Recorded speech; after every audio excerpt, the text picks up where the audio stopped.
శ్రీ గురు బ్రహ్మ శ్రీ మహాగణపతి నమః.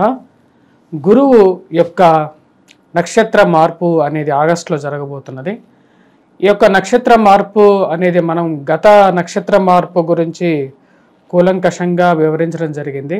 ఇప్పుడు జరుగుతున్నటువంటి మార్పు వచ్చేటప్పటికి గురు నక్షత్రం అంటే గురువు తన యొక్క నక్షత్రం ప్రస్తుత నక్షత్రం వచ్చేటప్పటికి శుక్రుడి యొక్క నక్షత్రమైనటువంటి రోహిణి నక్షత్రంలో శత్రుస్థానంలో ఉన్నాడు. ఈ యొక్క స్థానం నుంచి తన యొక్క మార్పు అనేది జరగబోతున్నది. కుజుడు నక్షత్రమైనటువంటి మృగశిర నక్షత్రంలోకి మార్పు జరగబోతుంది. రాబోతున్నటువంటి 100 రోజుల పాటు అంటే నవంబర్ 28వ తారీఖు వరకు కూడా గురువు ఈ యొక్క మృగశిర నక్షత్రంలోనే ఉండబోతున్నాడు. ఈ మృగశిర నక్షత్రంలో ఉండబోతున్నటువంటి గురువుకి కుజుడికి ఎటువంటి కంపాటబిలిటీ ఉంది అనేది మనం చూద్దాం. మృగశిర నక్షత్రానికి అధిపతి వచ్చేటప్పటికి కుజుడికి గురువుకి మిత్రత్వం అనేది ఉంది. గత మనం చూసినటువంటి 100 రోజుల పరిస్థితి మనం చూసినట్లయితే చాలామంది టీవీ న్యూస్ పేపర్స్లో కూడా చూస్తుండవచ్చు. ఇదే విధంగా కూడా ఒక డిబేట్ కూడా మనకు వచ్చేటప్పటికి టీవీ 9లో జరిగింది. క్రోధీనామ సంవత్సరంలో ఇటువంటి అరిష్టాలు ఎందుకు జరుగుతున్నాయి అని మనం వివరించేటప్పుడు గురువు యొక్క నక్షత్ర స్థితిగతి గురించి కూడా నేను చెప్పాను. గురువు శత్రుస్థానంలో ఉన్నప్పుడు ప్రకోపం అనేది ఎక్కువగా ఉంటుంది. అందుకే ఆగస్టులో మనం చూసుకున్నట్లయితే ఏవైతే వైరాలు ఉన్నాయో ఆ వైరాలు అనేవి కొంత శాంతించడం, యుద్ధ వాతావరణం కొంచెం తగ్గటం అనేది కూడా మనం గమనిస్తూ ఉండొచ్చు. ప్రకృతి ప్రకోపం అనేది కూడా తగ్గుతూ ఉంటుంది. ఇప్పుడు రాబోతున్నటువంటి 100 రోజుల పాటు మృగశిర నక్షత్రంలో గురువు ఉన్నప్పుడు కొంచెం కంపాటబిలిటీ అనేది ఉంటుంది. కాకపోతే కుజుడు నీచత్వం కూడా పట్టబోతున్నాడు. దాని గురించి కూడా వీడియో చేశాను, అది కూడా చూడండి. ఎందుకంటే రాష్ట్రాధిపతి అంటే ఈ సంవత్సరానికి అధిపతి అయినటువంటి కుజుడు ఈ సంవత్సరంలో కుజ మాందాబ్దం కుజ నీచత్వం జరుగుతున్నది. ఈ జరగబోతున్నటువంటి కూడా అక్టోబర్లో జరుగుతున్నది అన్నమాట. అక్టోబర్లో జరగబోతున్నది. దాని యొక్క ప్రభావం అనేది కూడా ఈ యొక్క భూమండలం మీద, మనుష్యుల మీద మరియు అదేవిధంగా మరియు మిగతా చరచరాల మీద కూడా ఉంటుంది. ఇక గురు నక్షత్రం ఎప్పుడైతే జరుగుతుందో ఇప్పుడు నేను చెప్పబోయేది వచ్చేటప్పటికి కుజుడు నక్షత్రంలోకి ఎప్పుడైతే మృగశిర నక్షత్రంలోకి గురువు మారినప్పుడు మిగిలినటువంటి 26 నక్షత్రాల మీద కూడా దాని యొక్క ప్రభావం అనేది ఉంటుంది. అంటే అంగగోచారం అని చెప్పి అంటారు దాన్ని. అంగగోచారంలో శిరస్సు, ముఖము, అదేవిధంగా ఉదరము, ఛాతి, జననేంద్రియాలు, పాదాలులో మిగతా 26 నక్షత్రాలు కేంద్రీకృతమై ఉంటాయి.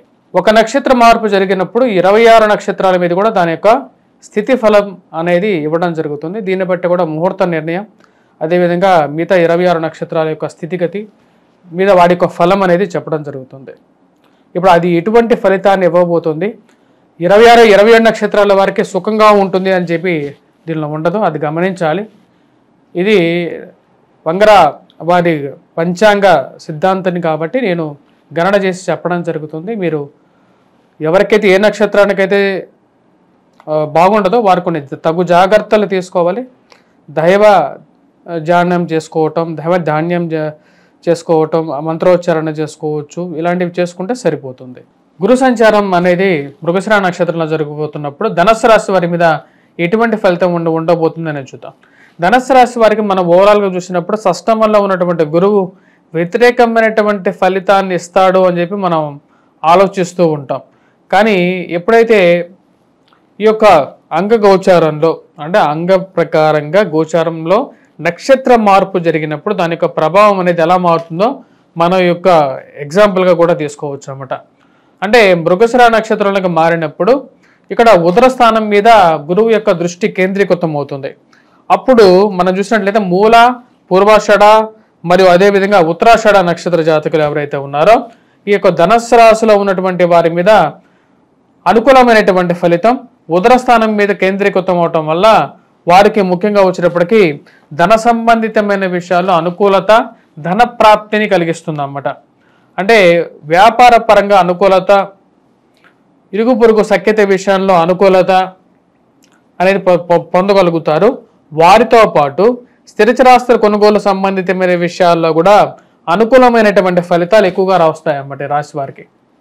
ఈ రాశి వారికి అనుకూలమైనటువంటి ఫలితాలుగానే చెప్పచ్చు. మొత్తంగా 3 నక్షత్ర జాతకులు ఎవరైతే ఉన్నారో మూల, పూర్వాషాఢ మరియు అదేవిధంగా ఉత్తరాషాఢ నక్షత్ర జాతకులకు కూడా ఉదర స్థానం మీద కేంద్రీకృతం అవడం వల్ల అనుకూలమైనటువంటి ఫలితాలు వస్తున్నాయి. మరియు అదేవిధంగా వ్యాపార ప్రయత్నాల్లో సానుకూలమైనటువంటి ఫలితాలు ఎక్కువగా ఉన్నాయి. ప్రయాణం ద్వారా వీరికి రాశి ఈ యొక్క నక్షత్ర జాతకులకి 3 నక్షత్ర జాతకులకి కూడా సానుకూలమైనటువంటి ఫలితాలు, మరియు వివాహ ప్రయత్నాల్లో అనుకూలమైనటువంటి ఫలితాలు కూడా రాబోతున్నటువంటి 100 రోజుల పాటు సానుకూలంగా ఉండే విధంగా ఉంది. ఉద్యోగస్తులు ఎవరైతే ఉన్నారో వారికి కూడా సానుకూలంగా ఉండబోతున్నది. ఉద్యోగ స్థానాల్లో మార్పు చేర్పులకి, అధికమైనటువంటి జీతాలకి పొందటానికి మార్పు చేర్పులలో అనుకూలంగా ఉంటుంది. మరి అదేవిధంగా ప్రమోషన్స్ పరంగాను, ఇంక్రిమెంట్స్ పరంగాను సానుకూలమైనటువంటి ఫలితాలు పొందగలుగుతారు. స్థానచలనం జరగటం, ఉన్నటువంటి ఆస్తి యొక్క రేటు పెరగటం అనేది జరుగుతుంది. మీరు ఎప్పుడో కొన్నటువంటి ల్యాండ్ కానీ లేకుండా బంగారం కానీ దాని కొద్ది రేటు పెరిగిందని అనేది తెలియటం అనేది, స్థలం కానీ మరియు అదేవిధంగా మీకున్నటువంటి ఆస్తి యొక్క వాల్యూ పెరిగిందని చెప్పి తెలిసి మానసిక ఆనందానికి పొందగలుగుతారు. ఈ యొక్క నక్షత్ర జాతకులు ఎవరైతే ఉన్నారో ధనుస్సు రాశి వారికి అనుకూలమైనటువంటి ఫలితం. గురువు యొక్క అనుకూలత అనేది ఈ యొక్క టోటల్గా రాశికే ఉందన్నమాట. షష్టమంలో ఉన్నా సరే అంగగోచారంలో ఇది క్లియర్గా రాయబడింది. ఎందుకంటే ఉదర స్థానం మీద మృగశిర నక్షత్రంలోకి ఉన్నప్పుడు అక్కడ నుంచి ఇది ఉదర స్థానాన్ని చూస్తున్నట్టుగా చెప్తారన్నమాట.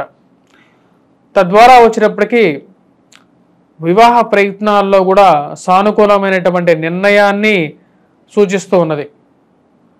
నవంబర్ 28వ తారీఖు వరకు కూడా ఇది ఉద్యోగపరంగా, వ్యాపార పరంగా కూడా సానుకూలంగా ఉంటుంది. నూతన ఉద్యోగ ప్రయత్నాలు, గృహంలో వారికి ఉద్యోగం రావడం అనేది కూడా జరగడానికి ఆస్కారం అనేది గోచరిస్తూ ఉన్నది. మరియు అదేవిధంగా వ్యాపారంలో కొత్త బ్రాంచ్లు ఓపెన్ చేయాలనుకున్నటువంటి వారికి సానుకూలంగా ఉంటుంది. కొత్త షాపులు పెట్టాలనుకున్నటువంటి వారికి, అది ఎక్స్పాన్షన్ చేయాలనుకున్నటువంటి వారికి వారు సాధించాలనుకున్నటువంటి విజయాన్ని సాధించగలుగుతారు. గురుబలం అనేది పూర్తిగా ఈ యొక్క నక్షత్ర జాతకులకి మరియు అదేవిధంగా ధనుస్సు రాశి వారికి వివాహంలోను, సంతానంలోను సౌఖ్యాన్ని ఇవ్వగలుగుతుంది. వారితో పాటు శని యొక్క బలం అనేది వీరికి బాగా కలిసి వచ్చే విధంగా కూడా ఉంది. ఎటువంటి పరిహారాలు చేసుకోవాలి అనేది చూద్దాం. ఈ రాశి వారికి వచ్చేటప్పటికి ముఖ్యంగా రాశితో పాటు నక్షత్ర రీత్యా చెప్పడం జరిగింది. 27 నక్షత్రాలకి ఏ నక్షత్రానికి ఆ రాశిలో ఉన్నటువంటి 3 నక్షత్రాల్లో ఏ నక్షత్రానికి బాగలేదు కూలంకషంగా చెప్పడం జరిగింది. సో ఈ నక్షత్ర రీత్యా ఆ నక్షత్ర వాళ్ళు ఎవరెవరికైతే కొంచెం ఇష్యూస్ అనేవి ఎదురవుతూ ఉన్నాయో వారికి వారి యొక్క సొంతంగా ఎక్స్పీరియన్సెస్ బేస్ మీద కూడా వారు ముఖ్యంగా వచ్చేటప్పటికి గాయత్రి మంత్ర జపం, ఎవరికైతే ఉపాసన ఉందో గాయత్రి మంత్ర జపం చేసుకోవచ్చు. లేనటువంటి వారు మేధా దక్షిణామూర్తి శ్లోకాన్ని పఠించడం, అదేవిధంగా గురువారం పూట దత్తాత్రేయ స్వామిని పూజించినట్లయితే సరిపోతుంది. లేనటువంటి వారు నివసించేటువంటి గృహంలో ముఖ్యంగా ఈ నార్త్ ఈస్ట్ సైడ్ దీపాన్ని ఉదయం పూట, సాయంకాలం పూట దీపారాధన చేయగలిగే, ఎందుకంటే మన పూజా మందిరం నార్త్ ఈస్ట్ సైడ్ ఉంటుంది, అక్కడ ఈస్ట్ ఫేసింగ్లో కానీ ఉంటుంది. అక్కడ దీపారాధన అనేది అనునిత్యం చేయాలన్నమాట. అంటే ఉదయం పూట, సాయంకాలం పూట 2 పూట్ల చేయటం వల్ల కొంచెం అనుకూలమైనటువంటి ఫలితాలు ఎక్కువగా ఉంటాయి. ప్రతి పూర్ణిమ రాబోతున్నటువంటి పూర్ణిమలు ఏవైతే రాబోతున్నాయో అంటే భాద్రపద పూర్ణిమ, నెక్స్ట్ రాబోతున్నటువంటి అక్టోబర్లో మనకు వచ్చేటప్పటికి ఆశ్వీజ పూర్ణిమ అనేది ఉంటుంది. ఈ యొక్క పూర్ణిమల్లో వచ్చేటప్పటికి నెక్స్ట్ కార్తీక పూర్ణిమ అనేది ఉంటుంది. ఈ పూర్ణిమల్లో కానీ, ఎందుకంటే ఇది అక్టోబర్ వరకు అటు రాబోతున్నటువంటి నవంబర్ వరకు కూడా ఉంటుంది. రాబోతున్నటువంటి 100 రోజుల పాటు ఈ యొక్క గురు సంచారం అనేది మృగశిర నక్షత్రంలోనే ఉంటుంది. మృగశిర నక్షత్రంలో గురు సంచారం జరుగుతున్నప్పుడు కొన్ని నక్షత్రాలకు ఏవైతే బాగలేదో వారు మటుకు ఈ యొక్క పరిహారాలు పాటించవచ్చు. మిగతా వారు కూడా దక్షిణామూర్తి శ్లోకాన్ని పఠించడం కానీ వాటిలో ఎటువంటి దోషం అనేది లేదు. ఎందుకంటే గురువు జాతకరీత్యా ప్రతి ఒక్కరి జీవితంలో చాలా ఇంపార్టెంట్ రోల్ ప్లే చేస్తూ ఉంటాడు. వారు పుట్టినటువంటి సమయాన్ని బట్టి, లగ్నాన్ని బట్టి, మరియు అదేవిధంగా చంద్ర లగ్నాన్ని బట్టేసేసి కూడా వారికి ప్రభావం అనేది ఉంటూ ఉంటుంది అన్నమాట. సో ఇటువంటి పరిహారాలు చాలా సింపుల్ రెమెడీస్ మన ఇంట్లోనే చేసుకోవచ్చు అన్నమాట. సో మన ఇంట్లోనే మన పిల్లలకి కూడా నేర్పించండి దక్షిణామూర్తి శ్లోకాన్ని ఎలా చదవాలి, మరియు అదేవిధంగా మన యొక్క దీపారాధన ప్రక్రియలు చేయటం అనేది ఎలా చేయాలి అనేది కూడా మీరు పాటించినట్లయితే శుభం కలుగుతుంది. స్వస్తి.